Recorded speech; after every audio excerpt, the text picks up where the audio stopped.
dengan seorang pria yang sedang kesal mendengar temannya sedang bercocok tanam di kamar sebelah. Pria ini kita sebut saja Fandi. Di pagi harinya ia pun marah kepada sahabatnya yang kita sebut saja Abi. Tak lama kemudian pacarnya Abi pun keluar dari kamar. Dan seketika itu Fandi pun nampak salah tingkah dan pergi meninggalkan mereka berdua. Fandi bekerja sebagai pengacara. Ia memiliki seorang pimpinan. Pimpinan tersebut memarahi Fandi akibat dia kalah dalam menyelesaikan sebuah kasus. Padahal ia hanya melawan seorang pengacara wanita. Ketika pergi dari sana, pimpinan kembali berkata, kalau ia sampai kalah lagi, itu adalah kekalahan ke-7 kalinya bagi Fandi. Dan itu juga merugikan perusahaan di sana.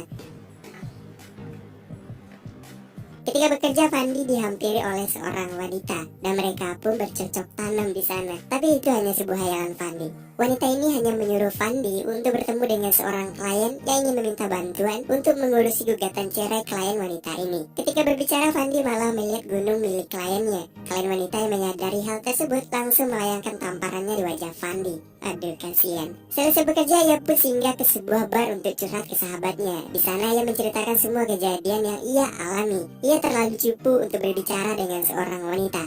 Akibat dari itulah ia tidak pernah menang dalam menyelesaikan sebuah kasus. Kemudian Abi pun membantu Fandi untuk menyelesaikan masalahnya itu dengan cara menyuruh Fandi untuk bercocok tanam dengan seorang gadis. Tak lama kemudian seorang wanita melintas di hadapan mereka dan kemudian Abi pun menunjukkan caranya kepada Fandi untuk menggoda seorang wanita.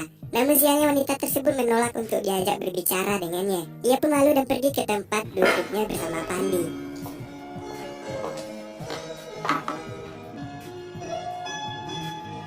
Keesokan harinya Fandi pun menang dalam menyelesaikan sebuah kasus. Seorang teman mengucapkan selamat kepada Fandi dan ia pun bertanya kenapa ia menutup mata ketika di persidangan. Fandi pun beralibi bahwa ia memberikan sebuah dramatis ketika persidangan itu. Karena hal tersebut Fandi pun diundang oleh bosnya untuk pergi makan malam. Di sana Fandi mengalami mabuk berat dan sesegera mereka pun membantu Fandi untuk pulang ke rumahnya dengan menggunakan sebuah taksi. Ketika sampai, Fandi sedikit oleng dan suasana sedikit hujan. Ia melihat seorang gadis yang pingsan tergeletak di tempat sampah.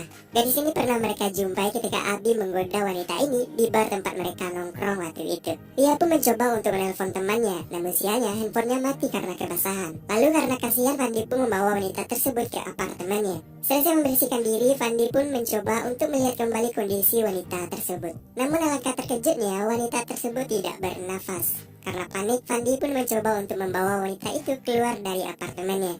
Karena lemah, Fandi pun tak mampu membawa wanita itu. Dan pada akhirnya mereka pun terjatuh dari sofa, yang membuat Fandi ikut juga pingsan di sana. Tak lama kemudian wanita tersebut akhirnya sadarkan diri. Namun dia malah terkejut dengan dirinya. Dan ternyata wanita ini adalah Fandi. Jiwa mereka tertukar dengan tubuhnya masing-masing. Ingat ya, wanita ini adalah si Fandi. Dan kemudian Fandi pun mencoba untuk menelpon Abi yang sedang berada di hotel bersama pacarnya.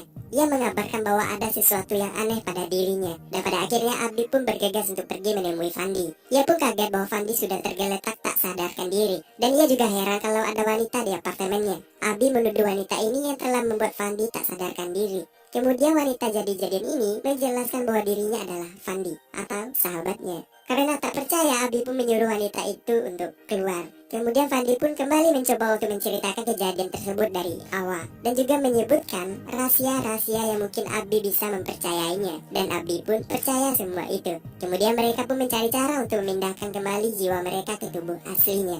Dan mereka pun mencoba dengan sebuah sambaran petir. Namun alhasil cara tersebut tidak berhasil dilakukan.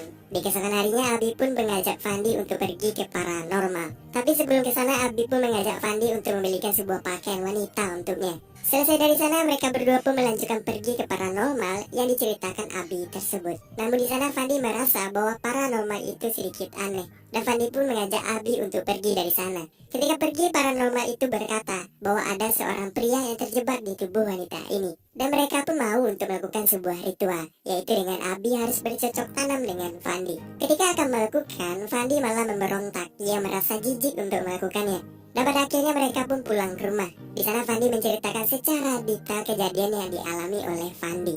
Dan ia teringat atas kejadian itu. Sebelum mereka berpindah tubuh, ia tak sengaja mencium bibir wanita itu. Dan pada akhirnya Fandi pun mencoba cara tersebut.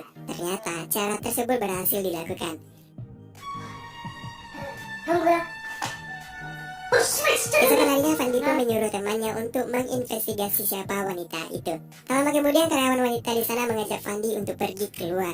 Ketika berjalan, wanita ini tak sengaja menyandung sesuatu dan keseleo. Fandi pun memberikan sebuah perhatian kepada wanita itu. Wanita ini telah lama didambakan oleh Fandi, dan wanita ini juga adalah mantannya dari Abi. Namun apa boleh buat, ia terlalu cupu. Di malam harinya, semua karyawan mengadakan sebuah pesta di tempat makan. Selesai makan-makan, mereka pun ingin melanjutkan perjalanan untuk duduk di sebuah klub. Namun Fandi menolak untuk ikut bersama mereka. Sesampai di rumah, Fandi pun mengajak Abi untuk pergi ke sebuah klub, tapi ia ingin menggunakan tubuh wanita itu untuk pergi ke klub tersebut. Sesampainya di sana, mereka pun melihat rekan-rekan kerjanya juga berada di sana. Fandi yang duduk sendirian diganggu oleh seorang pria, dan tersengaja Fandi melihat teman kantornya yang disukainya sedang berdekatan dengan Abi. Ketika selesai dari sana, Fandi pun nampak cemburu dengan Abi. Sebagai sahabat yang baik, Abi pun membantu Fandi untuk bertukar tubuh agar ia bisa berkencan dengan wanita disukainya itu. Dan akhirnya mereka pun bertukar tubuh melalui perantara tubuh wanita tersebut. Fandi yang sekarang jiwanya dimasuki oleh Abi nampak sangat keren dengan penampilan yang berbeda. Ia menjadi pusat perhatian di kantornya. Di sisi lain, Fandi yang menggunakan tubuh Abi dapat berkencan dengan wanita cantik itu. Wanita ini menceritakan bahwa ia sangat merindukan kisah-kisah yang pernah ia lakukan dengan Abi. Sepulang dari sana, Fandi pun menceritakan bahwa wanita yang biasa disapa Gion ini masih mencintainya. Dan Abi pun memiliki cara, yaitu agar Fandi bisa membuat Gion benci dengan Abi.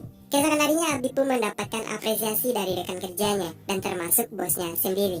Karena mulai menampakkan peningkatan, bosnya Abi meminta untuk menyelesaikan sebuah kasus yang kuat, sebuah perceraian pengusaha kaya raya. Jika mereka menang, akan mendapatkan uang yang sangat banyak.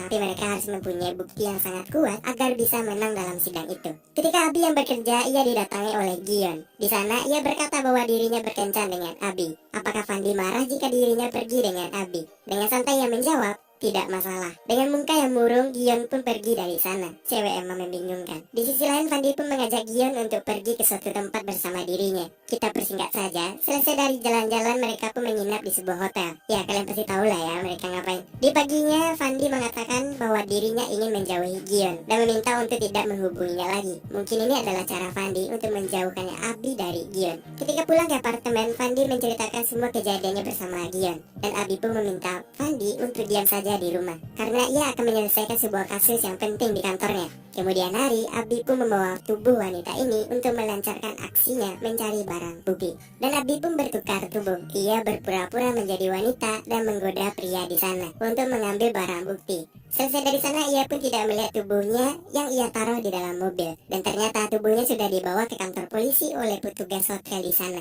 Ia mengira bahwa Abi dalam bahaya. Tak lama kemudian, pria di hotel itu pun datang mengejar Abi dan terjadilah aksi kejar-kejaran. Terlepas dari sana, Abi pun menuju ke rumah sakit untuk mengambil tubuhnya Fandi. Dan ia pun mengabarkan Fandi akan hal itu.